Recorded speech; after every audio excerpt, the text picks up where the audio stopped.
નમસ્તે વિદ્યાર્થી મિત્રો, ધોરણ 12 ગણિત પ્રકરણ 11 ત્રિપરિમાણીય ભૂમિતિ ભાગ નંબર 8।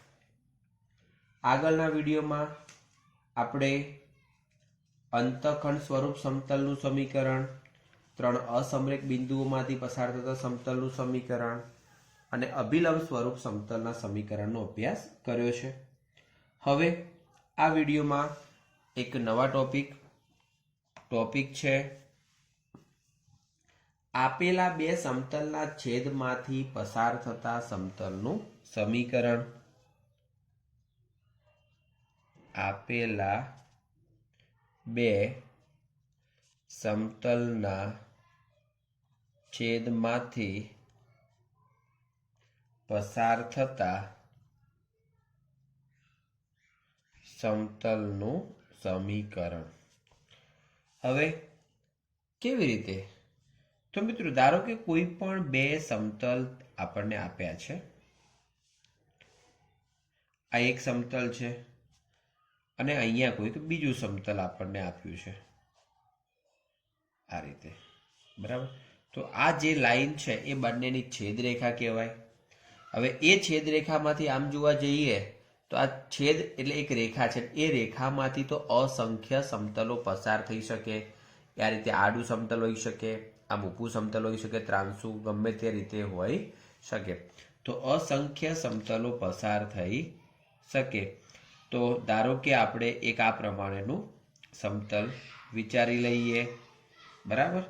તો હવે આ એક સમતલ, આ બીજું સમતલ, એને π1 અને π2 તરીકે આપણે ઓળખીએ અને એમને અનુરૂપ આ ત્રીજું સમતલ જેને π3 તરીકે ઓળખીએ।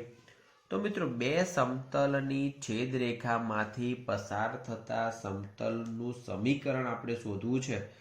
તો એ સમીકરણ કેવી રીતે મળશે?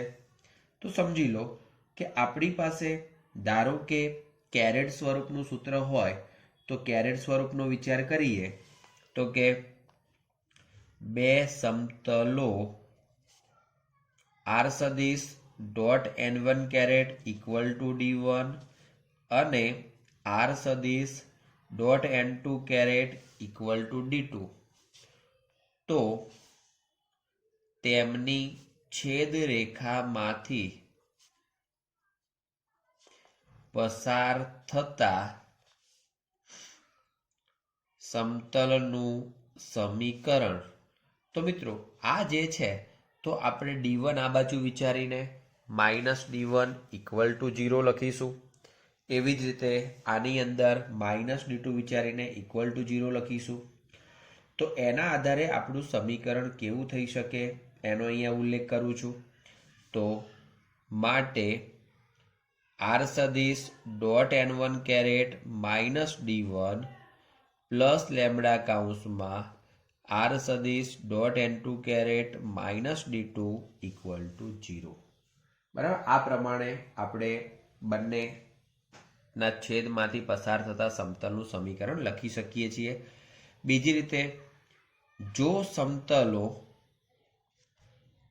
r સદિશ ડોટ n1 સદિશ ઇક્વલ ટુ d1 અને r સદિશ ડોટ n2 સદિશ ઇક્વલ ટુ d2, તો તેમની છેદરેખામાંથી પસાર થતા સમતલનું સમીકરણ r સદિશ ડોટ n1 સદિશ -d1 પ્લસ લેમ્બડા કૌંસમાં r સદિશ ડોટ n2 સદિશ -d2 ઇક્વલ ટુ 0। તો આ છે એનું સદિશ સમીકરણ।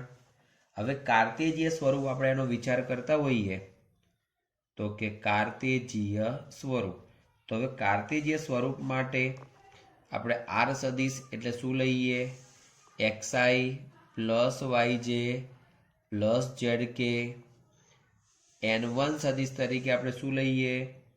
તો a1i caret, b1j caret, c1k caret. n2 સદિશ તરીકે a2i કેરેટ, b2j કેરેટ, અને C2 K કેરેટ R સદિશ N1 N2 ઓકે હોય તો બે સમતલના ની છેદ રેખામાંથી પસાર થતા સમતલનું સમીકરણ. હવે મિત્રો R સદિશ અને N1 સદિશ બંનેનો આપણે ડોટ ગુણાકાર કરીએ તો A1x plus B1y plus C1z થશે. A1x plus B1y plus C1z minus D1 plus lambda કાઉન્સમાં A2x plus B2y plus C2z minus D2 equal to 0. તો આ પ્રમાણે આપણને અહીંયા સદિશ સ્વરૂપે, આ કેરેટ સ્વરૂપે અને એ જ પ્રમાણે કાર્ટેજીય સ્વરૂપે આપણને એનું સમીકરણ મળી શકે. ક્લિયર? તો હવે એનો ઉપયોગ કરીને આપણે ઉદાહરણ નંબર 20નો અભ્યાસ કરીએ. તો કે ઉદાહરણ નંબર 20 સમતલો આપ્યા છે. સમતલો R સદિશ dot I plus J plus K equal to 6 અને R સદિશ dot 2I plus 3J plus 4K equal to -5. બે સમતલો છે, એમના છેદમાંથી અને એક બિંદુમાંથી પસાર થતા સમતલનું સમીકરણ આપણે શોધવાનું છે. તો સૌથી પહેલું કામ આપણે શું કરવું પડશે કે જે સમીકરણ છે એને જ આધારે આપણે છેદમાંથી પસાર થતા સમતલનું સમીકરણ વિચારવાનું થાય. બરાબર? અને જે સમીકરણ મળશે અહીંયા સદિશ સ્વરૂપ આપેલું છે તો આપણે સદિશ સ્વરૂપનો જ ઉપયોગ કરીએ અને એને આધારે જ જે તે જવાબ મેળવીશું. જો મિત્રો સદિશ સ્વરૂપ રાખશું તોય ચાલશે અને કાર્ટેજીય સ્વરૂપ રાખીશું તો પણ ચાલશે, પણ અહીંયા R સદિશ આપ્યા છે તો આપણે સદિશ સ્વરૂપનો ઉપયોગ કરીએ. તો ઉલ્લેખ કરીએ, બે સમતલોની છેદરેખામાંથી પસાર થતા સમતલનું સમીકરણ. તો મિત્રો આપણે આ પ્રકારના સમીકરણનો ઉપયોગ કરવાનો છે. તો એ સમીકરણ પહેલાં લખી દઉં. R સદિશ ડોટ N1 સદિશ minus D1 plus lambda R સદિશ ડોટ N2 સદિશ માઇનસ D2 બરાબર 0. હવે આ 6 આ બાજુ આવશે તો શું થશે? R સદિશ dot I plus J plus K -6 plus lambda કાઉન્સમાં R સદિશ dot 2I plus 3J plus 4K plus 5 equal to 0. હવે આપણે R સદિશવાળા જે બે પદો છે એ જોડે લખીએ, અચળ પદ જોડે લખીએ. તો R સદિશ dot I plus J plus K plus R સદિશ dot 2 lambda I plus 3 lambda J plus 4 lambda K -6 plus 5 lambda equal to 0. આ બંનેમાંથી આપણે R સદિશ બહાર લઈ લઈએ તો શું મળશે? માટે R સદિશ ડોટ ચલો I plus 1 plus 2 lambda I, પછી અહીંયા 1 અને 3 લેમડા J લખી શકાય. તો 1 plus 3 lambda J plus 1 plus 4 lambda K 1 plus 4 lambda K. હવે આ પદ જે છે તો એમાં આ રીતે લખું 5 લેમડા -6 ઇક્વલ ટુ 0. હવે આ પ્રમાણે આપણને સદિશ સમીકરણ મળે. હવે મિત્રો આપણે બિંદુનો ઉપયોગ કરવો છે. બિંદુ એ સમતલ પર છે. કયા બિંદુની વાત છે? 1 1 1 બિંદુ. તો એનો મતલબ કે 1 1 1 એ એક્સ વાય અને ઝેડ હોય તો એની જગ્યાએ આપણે મૂકી શકીએ. તો એવું સ્વરૂપ લાવવા માટે આર સદિશ તરીકે એક્સઆઈ પ્લસ વાયજે પ્લસ ઝેડકેનો આપણે ઉપયોગ કરવાનો થાય. તો એ પ્રમાણે આપણે ઉપયોગ કરીએ તો સમીકરણ આપણું કેવું લખાશે? તો માટે આર સદિશ તરીકે આપણે x i plus y j plus z k લખીએ. X i plus y j plus z k dot 1 plus 2 lambda i 1 plus 3 lambda j અને 1 plus 4 lambda k plus 5 lambda minus 6 equal to 0. ચલો આનો આની સાથે ડોટ ગુણાકાર કરી દઈએ. તો માટે 1 plus 2 lambda x 1 plus 3 lambda y અને 1 plus 4 lambda z. Okay, plus 5 lambda minus 6 equal to 0. તો મિત્રો અહીંયા જે સમીકરણ છે એ સમીકરણનું જે આ સ્વરૂપ છે એને આપણે 1 નંબર આપીએ, કારણ કે આપણે માગેલું સમતલ સદિશ સ્વરૂપે લખવા માટે આ સ્વરૂપની જરૂર પડશે. તો લેમ્બડાની કિંમત આપણે અહીંયા મૂકીશું અને આ સમીકરણને આપણે 2 નંબર આપીએ. હવે આ બંને સમતલના જ સમીકરણો છે. એક સદિશ સમીકરણ છે અને બીજું છે કાર્તેજીય સમીકરણ. આ સમતલ એ બિંદુ 1 1 1 માંથી પસાર થાય છે. તો આપણે ઉલ્લેખ કરીએ કે અહીં સમતલ એ બિંદુ 1 1 1 માંથી પસાર થાય છે. તો એક્સ વાય અને ઝેડની જગ્યાએ આપણે શું મૂકી શકીએ? 1 મૂકી શકીએ. તો શું લખાશે?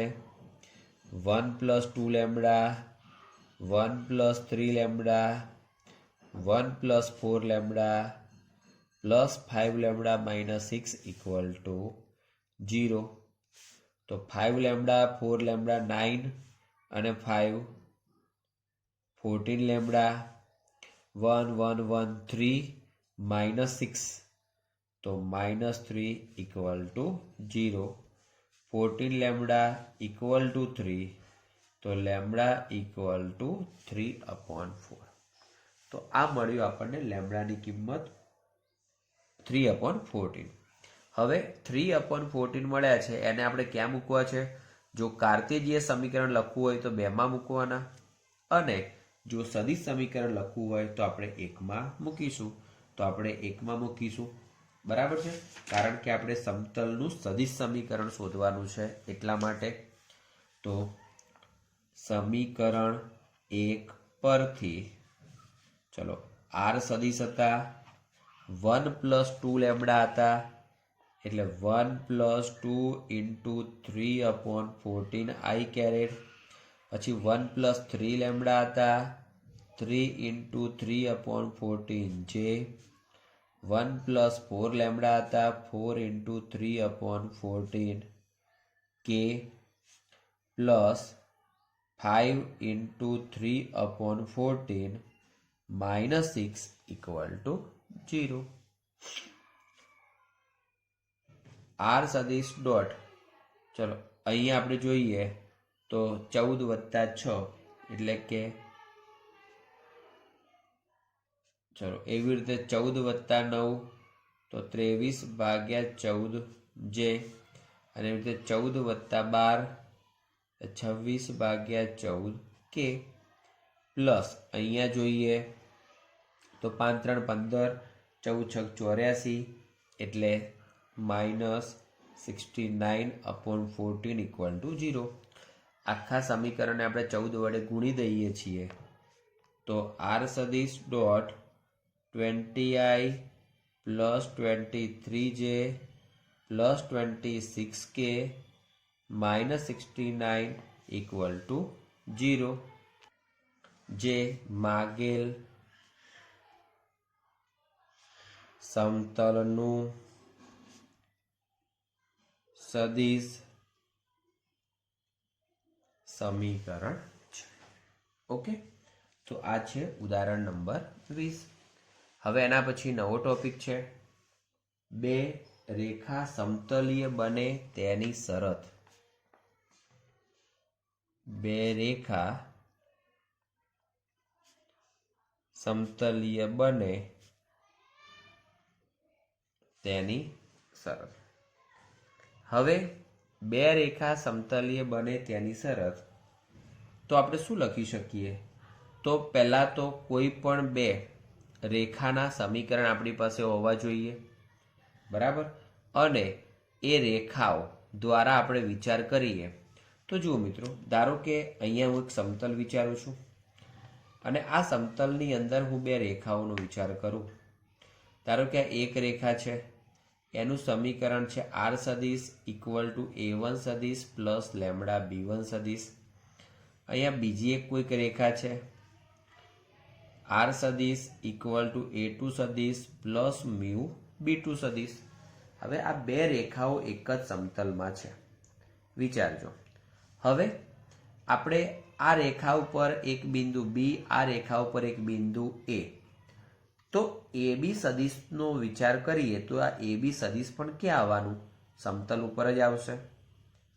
હવે આ રેખાની દિશા b1, આની દિશા b2, b1 અને b2 નો ક્રોસ ગુણાકાર કરીએ તો એ દિશા હંમેશા સમતલને આ રીતે લંબ મળશે. એ બી સદિશ સમતલ પરનો સદિશ છે અને હા જે b1 ક્રોસ b2 કરીએ એ લંબ મળે છે. તો બંનેનો ડોટ ગુણાકાર જો 0 થાય તો આપણે કહી શકીએ કે બે રેખાઓ સમતલીય છે. ઓકે, તો આપણે એ રીતે અહીંયા ઉલ્લેખ કરીએ કે બે રેખાઓ આર સદિશ ઇક્વલ ટુ a1 સદિશ પ્લસ લેમડા b1 સદિશ અને આર સદિશ ઇક્વલ ટુ a2 સદિશ પ્લસ લેમડા b2 સદિશ સમતલીય હોવા માટેની શરત. ચલો, કઈ શરત થશે સમતલીય હોવા માટેની? તો કયું એ પ્રમાણે કે a2 સદિશ માઇનસ a1 સદિશ dot b1 cross b2 equal to 0. a2 minus a1 dot b1 cross b2 equal to 0 કરીએ તો એ શું છે? સમતલીય હોવા માટેની શરત છે. હવે એનું કાર્તેજીય સ્વરૂપ આપણે લખવું હોય તો શું થઈ શકે? તો કાર્તેજીય સ્વરૂપ તો આપણે એવું વિચારીએ કે a1 સદિશ તો એ શું થઈ જશે? x1i પ્લસ y1j, કારણ કે બિંદુનો સ્થાન સદિશ છે a1 અને a2, plus z1k.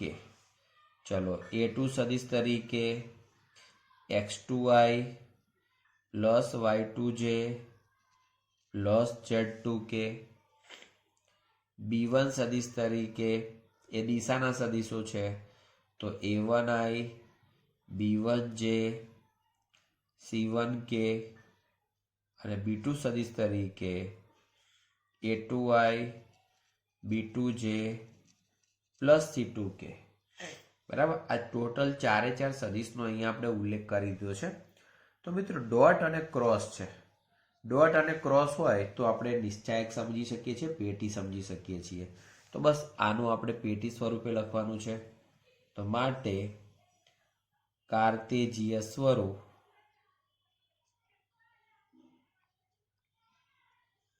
Mode x2 minus x1, આ બેની બાદબાકી, y2 minus y1, z2 minus z1, a1 b1 c1, a2 b2 c2 equal to 0.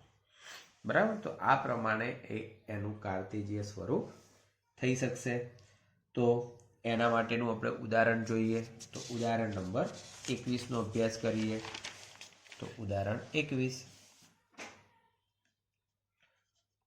બે રેખાઓ આપી છે. રેખાઓ x પ્લસ 3/-3, y -1/1 અને z -5/5, અને બીજી રેખા છે x પ્લસ 1/-1, y -2/2 અને z -5/5. તો સૌથી પહેલા તો આ રેખામાં x, y અને z ના સહગુણકો +1 હોવા જોઈએ, જે છે અહીંયા પણ x, y અને z ના સહગુણકો +1 હોવા જોઈએ, એ પણ છે. તો પહેલી રેખા પરનું બિંદુ કહેવું હોય તો -3, 1 અને 5 થાય. બીજી રેખા પરનું બિંદુ કહેવું હોય તો -1, 2 અને 5 થશે, કારણ કે x -x1, y -y1, z -z1 a b c પ્રમાણે આપણે વિચારીએ. તો અહીંયા ઉલ્લેખ કરીએ, માટે રેખા પરના બિંદુઓ ના સ્થાન સદિશો a1 સદિશ equal to -3i plus j plus 5k અને a2 સદિશ તરીકે -i plus 2j plus 5k. તથા હવે દિશાનો વિચાર કરીએ, એટલે મિત્રો રેખાની દિશા અથવા રેખાને સમાંતર દિશા, બેમાંથી તમે કોઈ પણ ઉલ્લેખ કરી શકો છો. તથા રેખાની દિશા અથવા રેખાને સમાંતર દિશાઓ b1 સદિશ ઇક્વલ ટુ -3i, 1j અને 5k, 3i plus j plus 5k અને b2 સદિશ equal to -i plus 2j plus 5k. બરાબર, આ રીતે આપણને a1, a2, b1 અને b2 એ રીતે જુદા જુદા સદિશો મળે. હવે કામ શું કરવાનું છે આપણે? તો કે એનું જે સમીકરણ છે, એની શરત, એ શરત આપણે જોવાની છે. બરાબર, તો શરત માટે આપણી શરત કઈ છે કે x2 - x1, y2 - y1, z2 - z1, a1 b1 c1, a2 b2 c2. હવે અહીંયા આપણે વિચારીએ તો x2 - x1, તો આ x2 y2 z2 છે, x1 y1 z1 છે. તો ચલો x2 તરીકે -1, x1 તરીકે -3, 2 -1 અને 5 -5. ચલો a1 b1 c1 -3, 1, 5 અને a2 b2 c2, તો -1, 2, 5. આ પ્રમાણે પદ મળ્યું. તો અહીંયા સૌથી પહેલા 2 થશે, 1 થશે, 0 થશે. આ તો જે છે તે જ. તો 2, 1, 0, -3, 1, 5, -1, 2, 5. નિશ્ચાયકનું મૂલ્ય શોધી દઈએ. 2 કૌંસમાં 5 - 10, -1 કૌંસમાં -15 + 5. તો 2 × -5 -1 × -10, -10 + 10 = 0. તો જો જવાબ 0 મળે છે, આનો મતલબ શું કહી શકાશે કે આપેલ બંને રેખાઓ કેવી થશે? સમતલીય. માટે બંને રેખાઓ સમતલીય છે. ઓકે, તો આપણે સમતલીય છે એવું કહી શકીએ. હવે એના પછીનો ટોપિક છે બે સમતલ વચ્ચેનો ખૂણો. મિત્રો, હવે બે સમતલ વચ્ચેનો ખૂણો આપણે વિચારીએ તો એની માટે આપણે એમના અભિલંબની જરૂર પડશે. બે સમતલ વચ્ચેનો ખૂણો. તો મિત્રો, કોઈ પણ બે સમતલ વિચારીએ તો એમના અભિલંબ સમતલ વચ્ચેનો જે ખૂણો હશે એ જ ખૂણો એમના અભિલંબ માટે પણ થવાનો છે, બરાબર. તો આપણે અભિલંબ વચ્ચેનો ખૂણો વિચારી લઈએ, અને એ પણ કેટલો? 0 થી 90 ની વચ્ચે. ક્લિયર? કારણ કે અભિલંબ એ સમતલને લંબ દિશા છે. તો આપણે ઉલ્લેખ કરીએ કે બે સમતલો r સદિશ ડોટ n1 સદિશ ઇક્વલ ટુ d1 અને r સદિશ ડોટ n2 સદિશ ઇક્વલ ટુ d2 ના અભિલંબો n1 સદિશ અને n2 સદિશ હોય તથા તેમની વચ્ચેનો ખૂણો થીટા હોય તો cos થીટા બરાબર n1 dot n2 upon mode n1 into mode n2 અને આખાનો મોડ. કારણ કે બે સમતલ વચ્ચેનો ખૂણો જેવી રીતે આપણે બે રેખા માટે શીખ્યા છીએ એ જ પ્રમાણે બે સમતલ વચ્ચેનો ખૂણો પણ કેટલો હશે? 0 થી 90 ની વચ્ચે. તો આની આ જ વસ્તુ એના કાર્તેજીય સ્વરૂપે આપણે લખવી હોય તો શું લખી શકાય? તો કે કાર્તેજીય સ્વરૂપ. તો કાર્તેજીય સ્વરૂપ માટે પેલા n1 સદિશનો ઉલ્લેખ કરવો પડે. n1 સદિશ એટલે a1i plus b1j plus c1k અને n2 સદિશ તરીકે a2i plus b2j plus c2k. બરાબર.